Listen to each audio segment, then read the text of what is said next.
मी अजित जवाहर शिंदे, माझा भाऊ रणजित जवाहर शिंदे. याची 15 तारखेला आयस्क्रीममध्ये डेथ झालेली. मी फौजमध्ये आता श्रीनगर काश्मीरला पोस्टेड आहे. तिथून मी आलो 3 दिवसाचा प्रवास करून.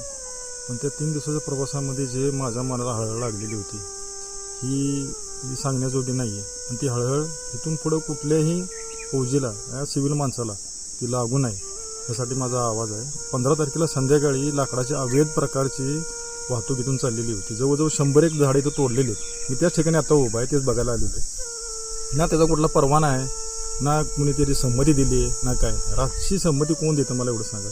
ट्रॅक्टरच्या बाहेर 7-7, 8-8 फूट लाकडं बाहेर येतात मोठी मोठी. ती लाकडं अंधारामध्ये ट्रॅक्टर जातोय, ना त्याला रिफ्लेक्टर आहे, ना त्याला लाईट आहे, ना काय. मागणं येणाऱ्या माणसाला कसं दिसणार की तुमचं गाडीमध्ये लाकडं बिकडे येते अंधाराच्या रातच्या टायमिंगला. त्या दिवशी माझ्या गावची यात्रा होती, छबी नव्हता. त्या दिवशी भाऊ माझा डिमांडमध्ये सामान आणायला गेलेला होता. तो येताना त्याला ना रिफ्लेक्टर नव्हता ना काय नव्हता. ट्रॅक्टर मध्येच रस्त्यामध्ये उभा होता. तो येऊन त्याला धडकला आणि जागी त्याचा अंत झाला.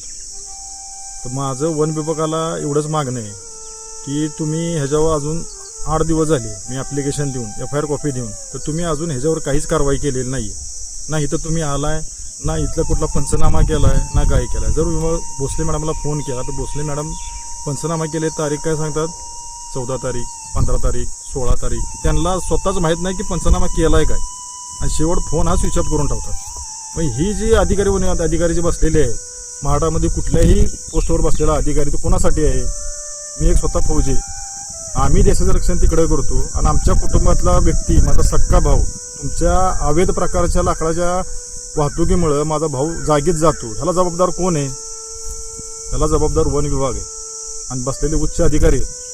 ते जे AC मध्ये बसतात ना, ते तुम्ही हे समजू नका की आम्ही AC मध्ये बसतोय ते आमची खुर्ची आणि आमचं सर्व. तुम्ही सर्वसामान्य माणसासाठी बसलेला आहात. जर तुम्ही जर ही पहिल्यांदा ॲक्शन घेतली असती तर हे आत्ता हे झालं नसतं.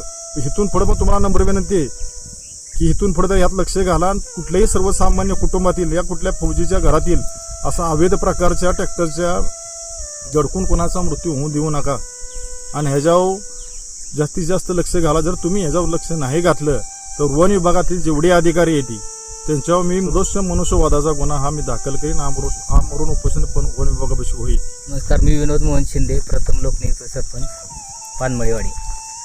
ह्या पंचक्रोशीत अवैध वाहतूक, वृक्षतोड, वृक्ष वाहतूक बोकाळलेली आहे आणि ह्याला सर्व कारणीभूत वन खातं आहे. वन खात्याचे अधिकारी आहेत. कोणत्याही गोष्टीचा परवाना घेतला जात नाही. राजरोज वृक्षतोड चालू आहे आणि रात्रीची वृक्षतोड करतात, रात्री वाहतूक करतात आणि त्यामुळे अपघाताचं प्रमाण भरपूर वाढलेलं आहे. या संदर्भात जे कोण कारणीभूत असतील अधिकारी, कर्मचारी वन खात्याचे त्यांच्यावर कठोर कारवाई व्हावी.